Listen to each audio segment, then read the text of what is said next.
Salutare! Astăzi intrăm în rolul de doctori, însă nu pentru oameni, ci pentru economia României.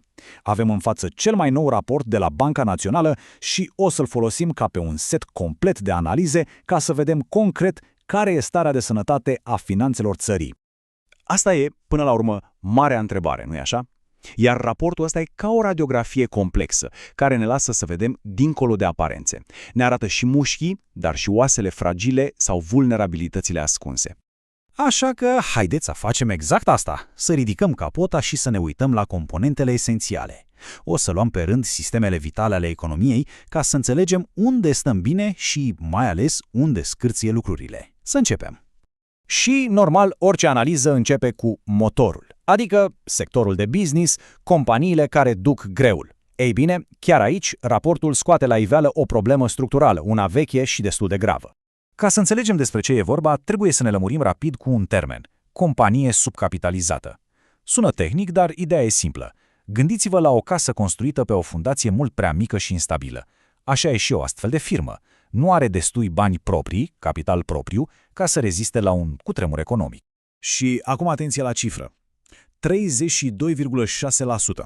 Asta înseamnă că aproape o treime din toate companiile active din România intrau în categoria asta în 2024. Adică peste 282.000 de firme. E enorm! Nu vorbim de o mică fisură, ci de o problemă sistemică. Iar graficul acesta ne arată ceva poate și mai îngrijorător. Uitați-vă la linia verde. Problema asta nu e nouă. Procentul ăsta imens de firme fragile a rămas la fel de mare de mai bine de un deceniu. E practic o boală cronică a mediului nostru de afaceri. Și aici lucrurile devin cu adevărat periculoase. De ce? Pentru că aceste companii, deși sunt fragile, stau pe un munte de datorii. Ele singure adună 27% din toată datoria firmelor din România. Imaginați-vă riscul. Când una dintre ele cade, efectul se propagă rapid. E fix efectul pieselor de domino. O firmă subcapitalizată nu-și mai poate plăti la timp facturile către furnizori. Iar acei furnizori, chiar dacă erau sănătoși, încep să aibă și ei probleme. Și uite așa, boala se răspândește. Vedem aici că sectoare pe care le credeam solide, cum e IT-ul, sunt de fapt foarte expuse, pentru că o treime din ce primesc vine fix de la astfel de firme fragile. Gata, am văzut ce e cu motorul. Acum hai să ne uităm la populație, la cei care teoretic conduc mașina asta economică.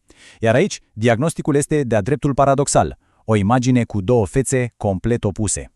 Exact asta e tensiunea. Pe de o parte, avem niște probleme demografice uriașe. Populația scade, îmbătrânește, forța de muncă se subțiază. Asta pune o presiune imensă pe viitor.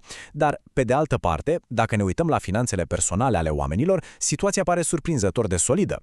Cifrele sunt clare și deloc optimiste. Populația României scade și îmbătrânește într-un ritm alert. Gândiți-vă, avem cu peste o treime mai mulți seniori de peste 65 de ani decât tineri sub 14. E un dezechilibru masiv care va lovi din plin sistemul de pensii și pe cel de sănătate. În plus, nici nu stăm grozav la capitolul adaptare. Prea puțini adulți investesc în formare continuă.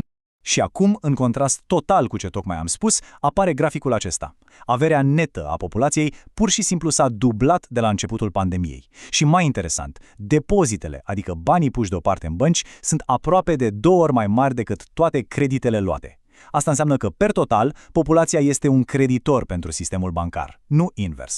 În fine, ajungem și la sistemul circulator al economiei, sistemul financiar, adică băncile și tot ce ține de ele. Iar aici, din nou, diagnosticul e unul nuanțat, un pacient care pare stabil, dar care se confruntă cu niște amenințări complet noi. Aici avem o situație de tip da, dar. Pe de-o parte, sectorul bancar de la noi e relativ mic comparat cu vecinii, ceea ce, teoretic, ar putea limita riscurile. Pe de altă parte, însă, sistemul ăsta bancar funcționează într-un mediu fiscal foarte tensionat, cu o datorie publică mare și un deficit bugetar care ne-a dus în procedură de infringement la nivel european. Vestea bună este că băncile luate individual sunt solide, stau bine cu capitalul, au lichidități, sunt pregătite să înfrunte șocuri economice. Ele sunt un stâlp de stabilitate. Însă peisajul riscurilor se schimbă și se schimbă dramatic de repede. Și atunci apare întrebarea esențială. Ce se întâmplă când amenințările nu mai sunt cele clasice economice, ci vin din lumea digitală? Când inamicul este, la propriu, un virus informatic? Datele pe 2024 sunt de-a dreptul șocante. Vedem o adevărată explozie a atacurilor cibernetice. Fraudele informatice au crescut, dar uitați-vă la malware. O creștere de aproape 300%, peste 27 de milioane de alerte de securitate. E limpede, spațiul digital a devenit noul front de luptă pentru stabilitatea financiară. Graficul ăsta ne arată și natura problemelor. E adevărat, majoritatea sunt operaționale, adică țin de procese interne, de infrastructură, însă acel procent aparent mic de incidente de securitate poate avea un impact absolut devastator. Iar aici ajungem la cel mai înfricoșător aspect. Nu mai vorbim de e-mail-uri scrise prost. Atacatorii folosesc acum unelte incredibil de sofisticate. Chiar Banca Națională o avertizează că inteligența artificială e folosită masiv pentru a crea mesaje, documente, chiar și voci false care sunt aproape imposibil de distins de cele reale. Fraudele devin mult, mult mai periculoase. Și iată-ne la finalul controlului nostru. Am analizat motorul, pasagerii, sistemul circulator. Deci, care e prognosticul general? E bine, pare că avem de-a face cu un pacient surprinzător de rezistent, dar care suferă de niște afecțiuni cronice serioase și e expus la virus noi. Dar raportul nu ne dă doar diagnosticul, ci vine și cu o rețetă, cu un plan de tratament. Recomandările sunt clare. Pasul 1. Trebuie rezolvată problema firmelor fragile. Trebuie curățat mediul de afaceri. Pasul 2. Trebuie investit masiv în oameni, în educație, pentru a contracara bomba demografică. Și pasul 3, acum mai important ca niciodată, trebuie ridicat un zid de apărare cibernetică. Și încheiem cu o întrebare care, de fapt, le rezumă pe toate.